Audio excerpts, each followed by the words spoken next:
Peace and blessings, beautiful souls. Today we are talking about the finish, because we are 100% at the end of this calendar year. 2016 has been amazing. As we approach the end of 2016, ask yourself, what have you started? What have you started that you have not finished? What have you started that you have not finished? What visions, goals, dreams, and aspirations have come to pass as a result of your work ethic and your drive and your determination and the right mindset, having the right mindset? What things have you achieved this year alone? I'm not talking about 2009. I'm not talking about 2012. I'm not talking about when you graduated from high school. I'm talking about this year, within the past 12 months of this calendar year. What goals and visions and dreams and aspirations have come to pass as a result of your work ethic and your ambition and your determination and you having the solid attitude that it required to achieve those things, and clap it up for yourself because you made it happen?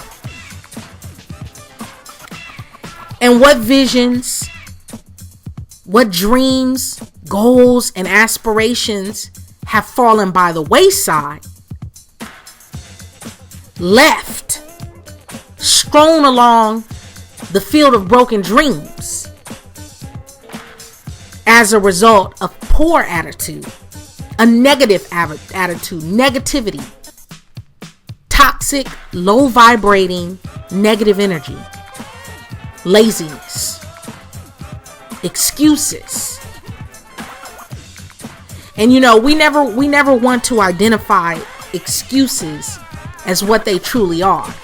We say, I lost my job, or I got sick, or I was tired, or certain people were in office, they changed the rules, they changed the laws, this yada yada yada, blah blah blah blah blah. But it doesn't matter what the economy is doing, or who's in office, or how much money you have or don't have, how much time you have or don't have. It's you and your habits that determine your level of work ethic. It's you. You are the common denominator in your life, in all of your relationships. I know people who consistently have raggedy relationships. Every single relationship is raggedy. And when I say raggedy, I mean it's a mess. It's messy. They get cheated on, or they cheat, or, it's raggedy, right? And it's raggedy because they are the common denominator in all of those relationships. Or, I know people who every single job they're on, their boss is an asshole. Now, wait a minute. You're telling me since the age of 21, you may have had 6 or 7 or 8 jobs, and every single job, every single post, every single position, your supervisor was an asshole. At what point do you look in the mirror and say, you know what? I need to do some self-reflection, because I am the common denominator across the board in all of those situations. Everyone can't be an asshole. Every X is not a 4-letter word. At some point, you have to look at and take account of and hold yourself accountable of your attitude, the words you use. And this is huge. This is important. I've said it before, but it seems to be I have to say things 1,000 times before it just on some people's radar. It just emerges after I say it 1,000 times. The words you speak are profound. Certain shit you just cannot and should not ever say. And we say these phrases. I don't even like to give examples, but I have to give an example. Things like, for example, people say things like, fuck my life. Oh, fuck my life. I ain't shit.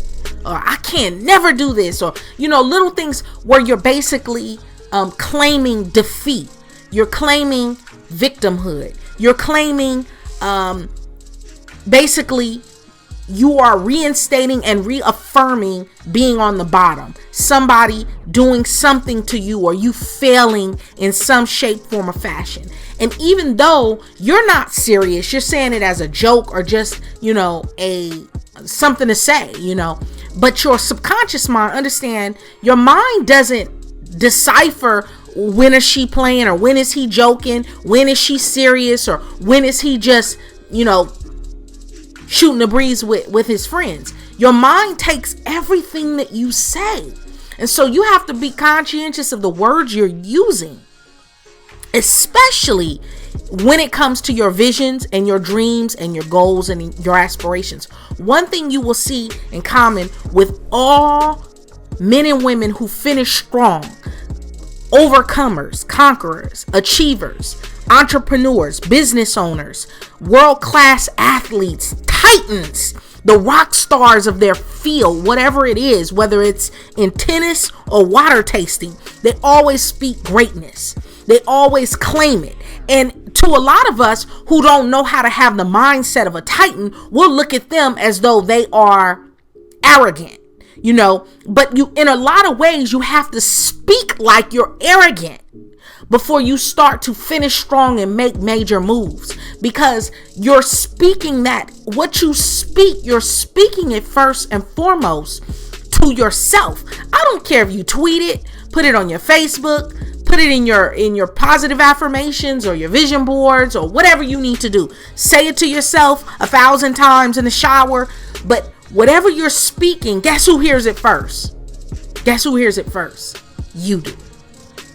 Guess who's most affected by what you speak? You. As a man thinketh, so he is. As a woman, as a person, as a human being, as you think in your heart, so you are. And as you speak, that is what will come to pass. So it doesn't matter, again, it does not matter what the economy is doing, because no matter if we have recessions or depressions, or the economy is booming, or there is a fall in the economy, what have you, there have always been millionaires and billionaires and people who have survived. And so, you have the critics. I know you're going to have the critics and the skeptics who say, well, that's true, but I'm black, or I'm a woman. It hasn't always been easy for us. True. Correct. Absolutely. But again, there still has always been those who have flourished in the midst of hard times and struggle. Madam C.J. Walker, one of the first millionaires, self-made millionaires, who started with nothing. Madam C.J. Walker started from the bottom, started with zero. Self-made millionaire woman during the 1920s. And if she could do it in the 1920s without any internet, without a website, without Periscope, without an Instagram page, no type of audience, she didn't have a podcast, she didn't have flyers, she didn't have a PR team, she didn't have all of these resources that we have. And yet and still, in the midst of the roaring 20s, the Great Depression in the United States, she made herself self-made millionaire. And you telling me you can't finish a book, you can't start your business, you can't lose the weight you set out to lose, you can't do this, or you can't do, it's bullshit. It's bullshit. And I'm not here for the bullshit. It doesn't matter how much money you earn or don't earn, because there are so many multi-millionaires and billionaires who started with zero, who started with less than you have. There are people who have less than you, are not as educated. There are people with 0 degrees. There are people with barely a 9th grade education, graduated from high school, and they are achieving. They are finishing strong. So that doesn't mean anything. So let's let go of that illusion right now that you have to have your master's degree and you have to have your law degree and you have to be accomplished and have all of these references on your resume. First of all, you don't need a resume. You need a resume if you're asking for a job, if you're asking for permission. But I'm saying to you today, give yourself permission. I think it was Tyler Perry who said, he said, instead of asking for someone to green light your project, whether your project is an album, you want to produce an album, you're a singer, you're a producer, you're a rapper, you want to produce your album, you're a writer, you want to write your book, you want to get your book published, you are one hell of a culinary artist, you want to start your own restaurant, you've been catering, you've been baking cakes and cupcakes and cookies and macaroons, and instead of asking for permission from some type of gatekeeper for distribution, i.e. a deal, i.e. build your own intersection. Build your own intersection. Greenlight your own project, in other words. See, we're no longer living in the days where artisans and craftsmen needed a Medici family. For those who are not familiar, in the Renaissance Italy, the Medici family, there's this very wealthy, powerful, moneyed family known as the Medici family, who, they backed a lot of the artists back in the 14 and 1500s. They had the money.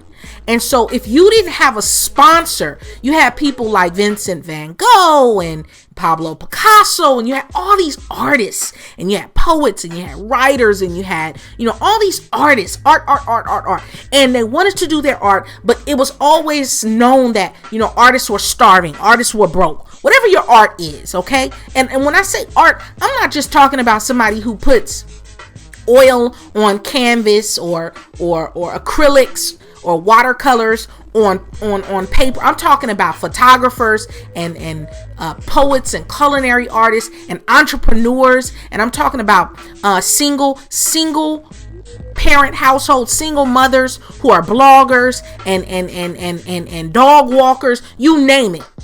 Whatever you do is your art, okay? Whatever you do and love to do, what your heart's calling is your art. But back in the 1400s, you would need a wealthy banking type of family to sponsor you, because you weren't able to live off of your art. And we still see that today. You got people who are making jewelry, but they can't survive off of that. You have people who are writing. You have people that are they're athletic, they're really good, but they haven't made it to pro. They haven't gone pro. They haven't signed a deal.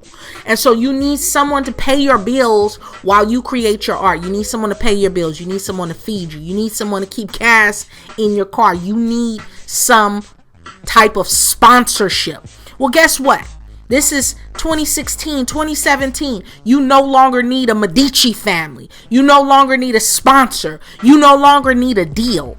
Okay, I think it was Chance the Rapper who just won a nomination for Best Album of the Year, and he has not really sold any physical copies of an actual record or CD or cassette or whatever you want to. It's streaming only. So we're seeing a transition, and we are seeing a shift in the industry, in all the industries. For instance, in publishing, we saw the shift from people buying so many brick and mortar bookstore type paperbacks and hardbound books to people downloading, people reading their books on devices, on tablets and the iPad and on their phones or what have you.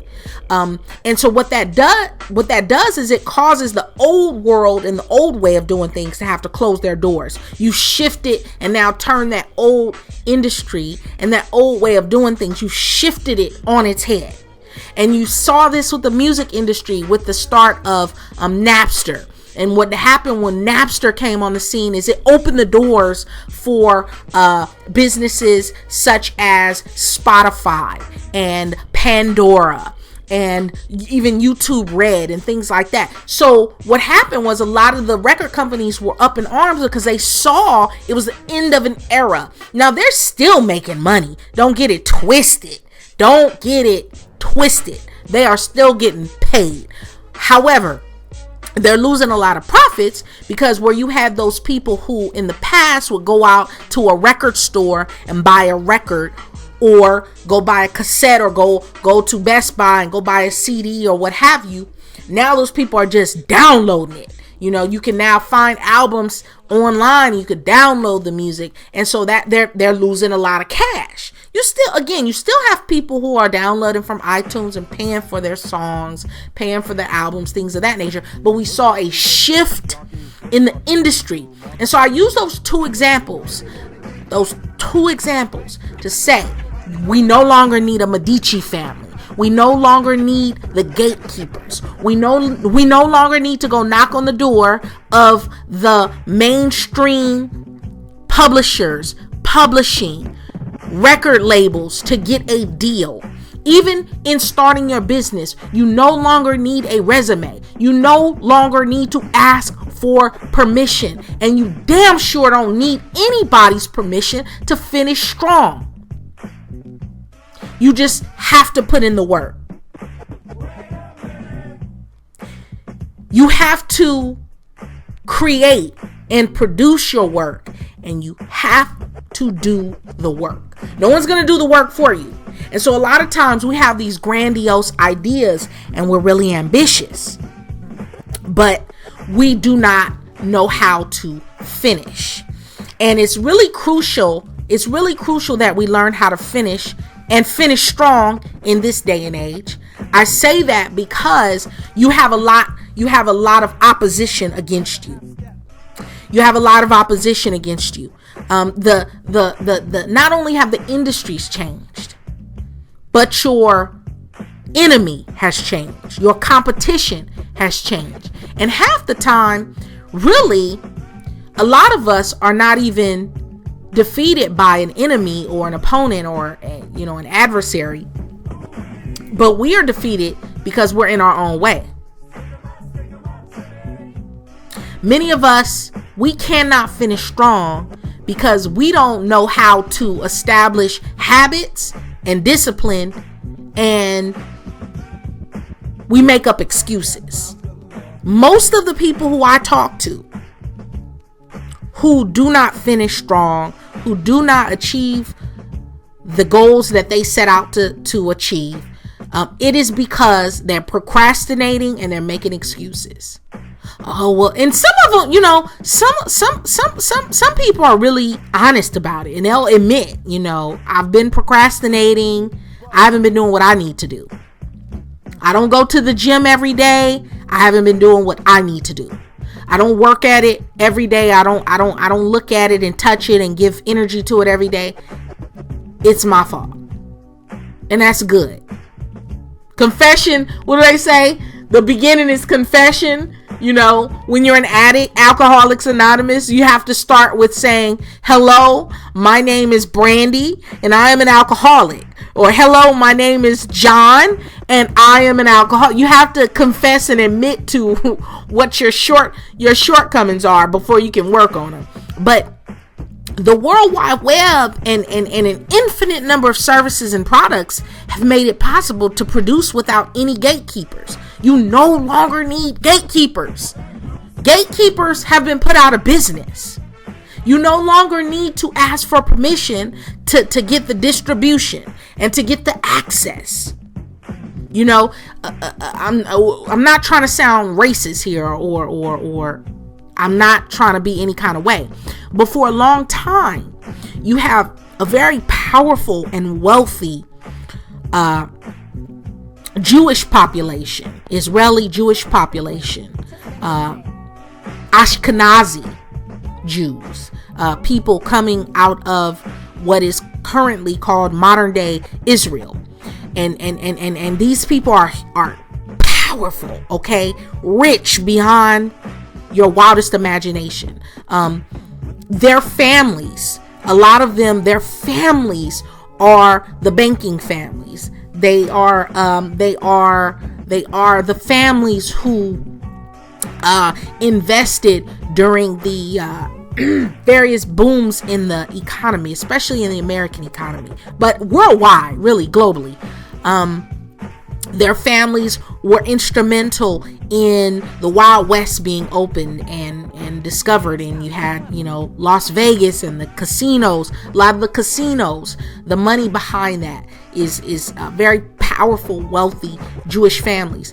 But I say that to say a lot of them have a foothold in Hollywood. They have a foothold in the music industry. They have a foothold in the banking cartels. All of the major banks that you see, the Bank of Americas, the Wells Fargo, the Deutsche Bank, the major central bank, the Fed. Again, this is who is behind this are very powerful and wealthy, long, old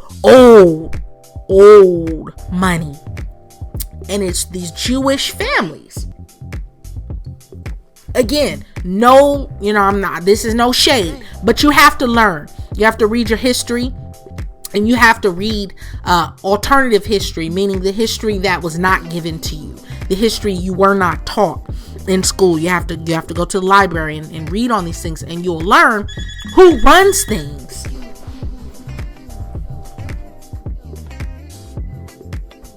But these people basically for a long time have been the gatekeepers. Hello? They've been the gatekeepers. They have been the ones to either green light or red light your project. And without them, you would not have been able to get your show on television. You would not have been able to get distribution. You would not have been able to get a URL. You would not have been able to get you would not have been able to have access in any shape, form, or fashion. And that is no longer the case.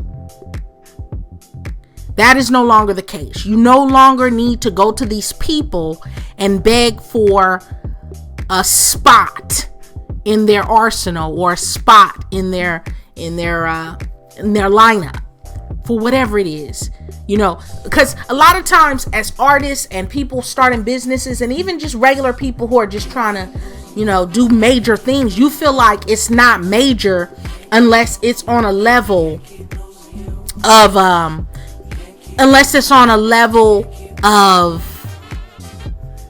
international. But understand, as long as you have great habits and you have a positive attitude and you have the energy to keep discipline and hitting at it every single day, day in and day out, hammering at your craft, then you can finish whatever it is you start. But my question is, what's your finish looking like?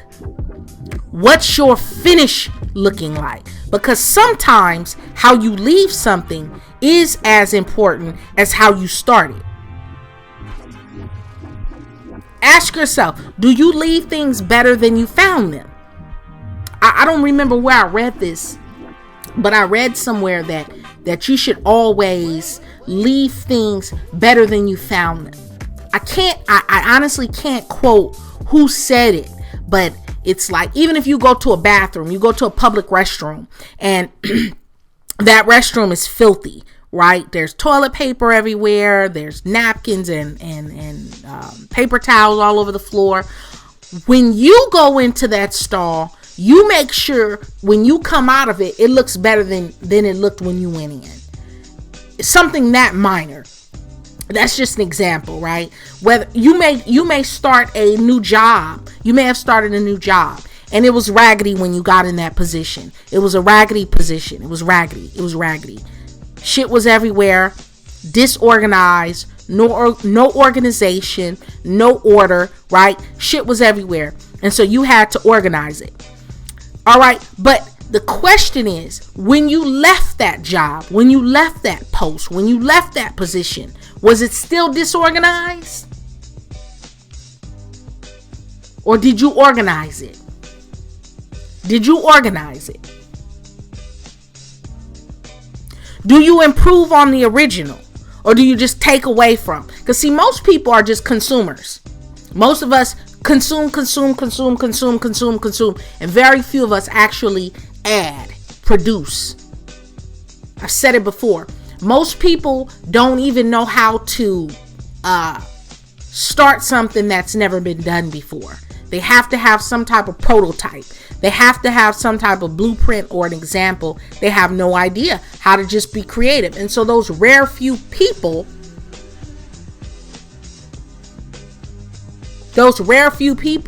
who start things without a blueprint, they're geniuses almost. When they just have some idea that they've come up with on their own. But it's imperative that you add to, improve upon, innovate. That's called being innovative. Instead of just consuming and taking from, but it's imperative that you add to whatever it is that you're a part of, because that is adding to who you are. That is a component of your character. And so sometimes everything I need to know about someone is based on their character and how they do the little shit that they do. Because how you do the little things, a lot of times is how you do the big things.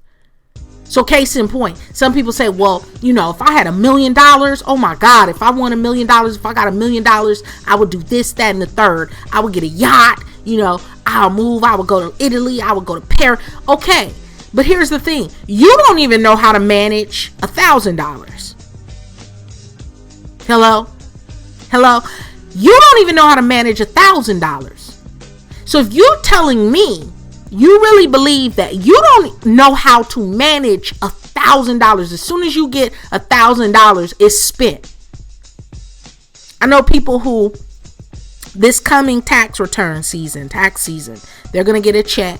They're going to have some cash and they're going to blow it. And before 6 months is up, that money will be gone. Unaccounted for. No way, nothing to show for it. The money has been mishandled, mismanaged. Every little bit of money that you have, you need to take 10% of it and save it for yourself.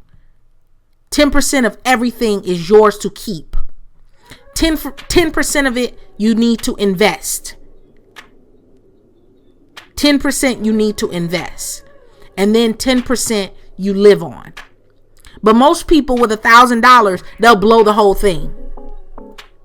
And you have those people, but they got a new pair of Balenciagas, but broke with Balenciagas and broke. You can't manage $1,000. So there's no way in hell you're going to manage $1 million. It's never going to come to you because you don't know how to do good and right by the little that you have. Or people, if I get that new big body Mercedes truck, I'm trying to get that new this, I'm trying to get that new that. If I can get this new, I get this Range Rover, I'm trying to get this Range Rover. But you don't even know how to take care of your Toyota Tercel. The Toyota Tercel is toe up. The Mazda barely runs because you don't get the oil changes you need to get the oil changes to keep it running. The tires are bald. The inside is raggedy and falling apart. Trash everywhere. You got old drink cups, from Wendy's. You got napkins and French fries between the seats. You don't vacuum it. It's a mess. You don't take it to get oil changes. You don't take it to get the tires rotated and changed out, and keep water and things in it. But you're talking about having a Range Rover or a new Mercedes truck. You can't take care of the Tercel or the Mazda. You're not going to know how to take care of the Mercedes truck. And so those are examples in how people, they live in these fallacies. And so I'm saying to you, if you can take care of the little you have, even if you have, I've said it before, you have a piece of shit, but you take care of that piece of shit. You keep it clean, you keep it maintained, you take care of it, you have pride in it, you value it. Then when you get the larger thing, you'll know what to do with it. I can always tell somebody who's never had shit because they don't know how to maintain it. Because they don't know how to maintain little. They definitely don't know how to maintain much. And I can be flawed in that thinking. I can be wrong. I stand to be corrected, but I've never seen any different. Okay? So my question is, what is your finish looking like? What is your finish looking like? Because sometimes how often it's our finish that's left on the lips of our critics. Your legacy will hinge on your finish. And essentially, it matters not how beautiful and grandiose your ambition is or how large your intention if your finish is weak. Some of us have already clocked out of 2016. You got your ugly sweaters going on, your eggnog going on, your Christmas party, you're decking the halls. You're done. You have people at work and people just have completely checked out of 2016. They're ready for 2017. They're done. But there are a few days left in 2016. How many of you know this? It's not over yet. And so I say all those, how about you crush the hell out of this next week? You have so many people who they have their New Year's resolutions, which I am in no way am I opposed to New Year's resolutions. I am all for. In fact, I think that everyone should spend their New Year's or some portion of their New Year's creating a new vision board. Every year you should get a new vision board in front of you, because you should be achieving those things that you're setting out in your vision. And so if your vision and your goals are coming to pass, you should be creating new goals, bigger goals, better goals. We're always in transition. We're never finished. We're never finished products. We're always under construction. Robin Sharma says, starting strong is good, but finishing strong is epic. And I think that every New Year's, you should spend a portion of that planning out your future. What is your future going to look like? What is your future home going to look like? What is your calling going to look like? How much energy and discipline are you going to apply to your craft? Because that's going to determine what you do with your time. And that's going to determine your money. That's going to determine your energy. Are you going to party and chill like everybody else? Spend a whole inordinate amounts of time on social media? Which is okay if inordinate amounts of time spent on social media are bringing you money. If they're not bringing you money, then you're wasting time you can't get back. I think that New Year's is a time you should spend creating new goals, working on your goals, writing them out by hand. Write your goals out by hand. Write the vision. Write your goals out. Write out, what do you want to see? The race isn't given to the swift, but to he who endures. Everybody drops out. Do you know how easy it is to drop out? Anyone can drop out. It doesn't take any intellect or energy or talent to drop out, to stop, to finish, to just give up. Oh, I tried. Oh well. I tried. Anybody can do that. It takes zero talent to do that. And the race is not given to even if you're talented, you're the fastest, you're the best, you're the brightest. That's not really who, those people are not really the people who you see popping. The people who are popping are the people who just finish. Show up. That's half your battle. Show up and finish. That's the rest of your battle. But so many people get lost between those 2 points of showing up, starting, and finishing. So many people lose their way. And so many of us are beyond talented. Beyond talent. You know how many talented people I know? Talent can sing your face off. Amazing poets and photographers and organized, can run shit. Talent. We are talented in something, but we don't finish what we start. We start these amazing journeys to blog. I know so many of you, I'm going to start a blog, or to write a book, to start a business, to lose weight or get fit, get back in the gym. Start yoga. I'm gonna start doing yoga. Yeah, I'm gonna start doing I really like how it makes me feel. I'm gonna start doing my yoga. Buying a house. Getting new jobs. I'm gonna get a new job. I'm tired of this place. My supervisor a bitch. My co-workers are assholes. I can't take it no more. I'm getting me a new job. But you've been at the same job 5 years, 6 years, 7 years. And the whole time, you still on the bottom. No raise, no promotion. Still on the bottom. Still begging. Still barely getting by. Still doing the shit that you've been doing that you said you're not going to do anymore. Talented, but don't know how to push through. Don't know how to finish strong. How to reach the finish line strong. And it's all good until a hard breeze hits you. Because that's when most people throw their hands up and give up. That's, people who say, I'm going to get back in the gym. I want to gains. I'm about to get buff. Guys, I'm going to get buff. I'm going to get buff. Gains. I'm about to get ripped, shredded. And then you get sick. Then you get the flu.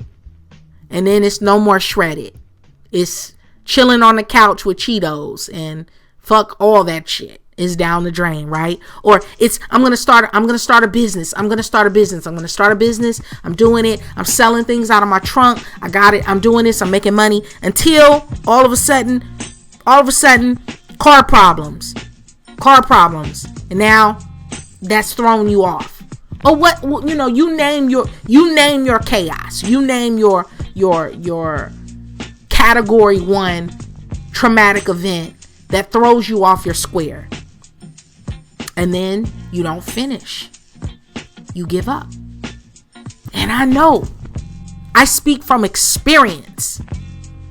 I speak from a space and a place of I know what it feels like, and because it's easy to say I'll do it later. But what happens when later never comes, or later comes 7 years, 10 years, 15 years down the line? How much time you've lost that you can no longer get back.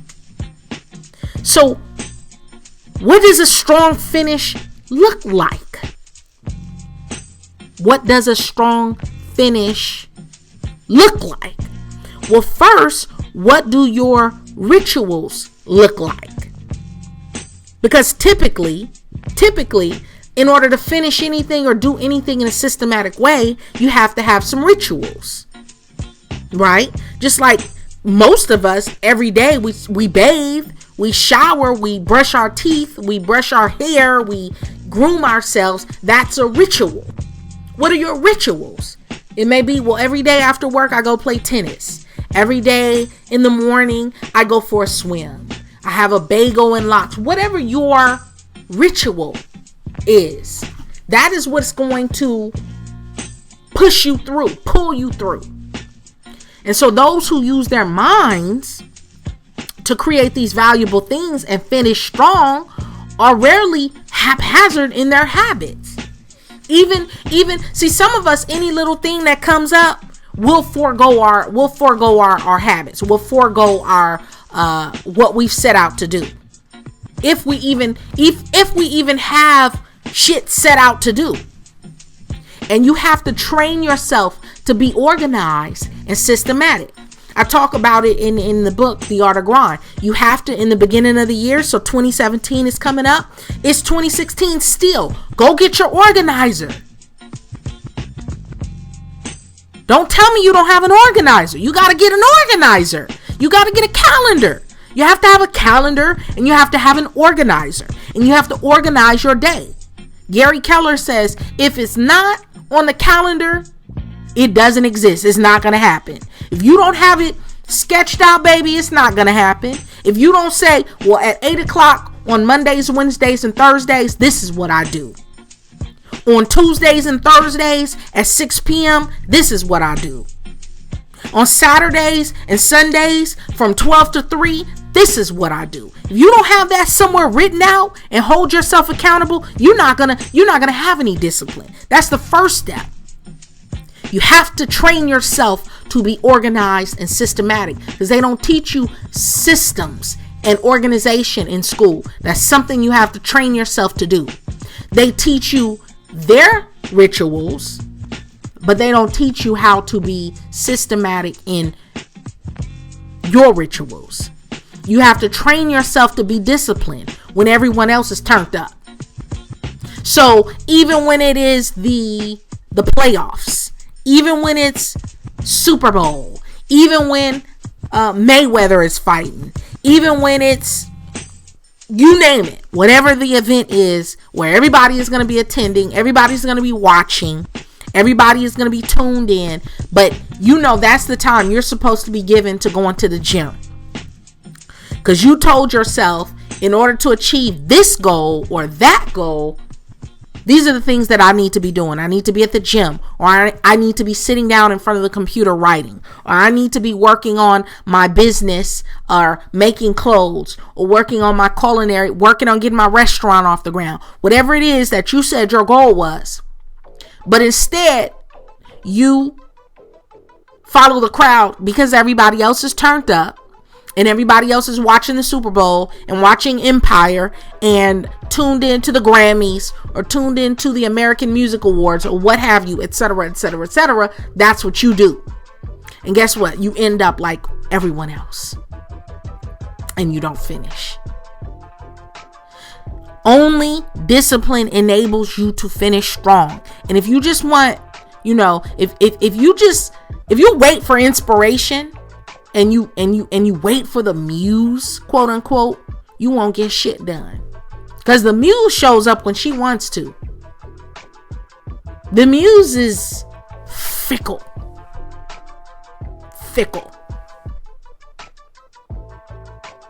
Fairy dust. Pixie dust. You need discipline. To do anything, to start anything, to finish anything, and to be anything, you need discipline.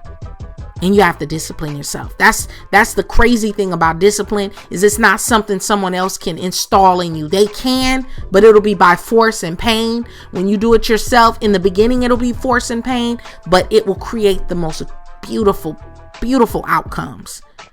I promise you. You need rituals. Where, how, when, and what? Where are you going to do your work? Because you have to do the work. How are you going to do it?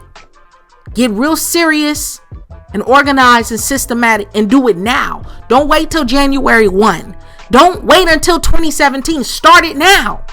Because if you start it now, by the time 2017 gets here, you'll already have your wheels rolling. You'll be 2 steps ahead of everyone else. Start going to the gym now. Start on your new business plan now. Crush the rest of this year and finish strong now. When are you going to do it? And what are you going to do? How are you going to do it? Why are you doing this? Why is this important to you? What is your big why? Why are you doing this? Is it for more money? Is it for freedom? Is it for peace of mind? Is it for liberation? So again, instead of New Year's resolutions, again, which I am in no way opposed to. People say, oh, fuck resolutions. We don't stick to them anyway. Okay, that doesn't mean you shouldn't have something to reach towards. Even if you fall short every time, still have something to reach for. But just start crafting the most amazing finish today. Start doing your sit-ups and your laps and your cold calling today. Why not? What's the worst that could happen? Start now. Start now. Because let me tell you something. Goals are so imperative and crucial because without goals, you're at the whims of the system. And most people, they claim they have goals, but as soon as mainstream media shows them some shit, that's all they're focused on. Understand the mainstream media, news, television, internet news, newspaper, they show you what they want to show you. And so they dole out events and things to get you riled up. And when that doesn't work, they dole out things that will affect the economy to get you riled up. Or a certain video is released and that gets you riled up. Or the price of petroleum changes and that gets you riled up. So there's always something getting you riled up. Understand, these are designed to keep you focused on shit somebody else wants you to be focused on. And you look up and you've been riled up all year. They riled you up in January of last year. They riled you up again in February. They riled you up in March. They've been riling you up. They'll show you murder here and theft there and injustice here and bad politics there and the economy tanking here and warfare there. And all along there's something new every month to get you riled up. And guess what your energy and focus is on? The shit they got you riled up over and not on your goals and not on finishing what you should be focused on. So fuck what the mainstream media is talking about.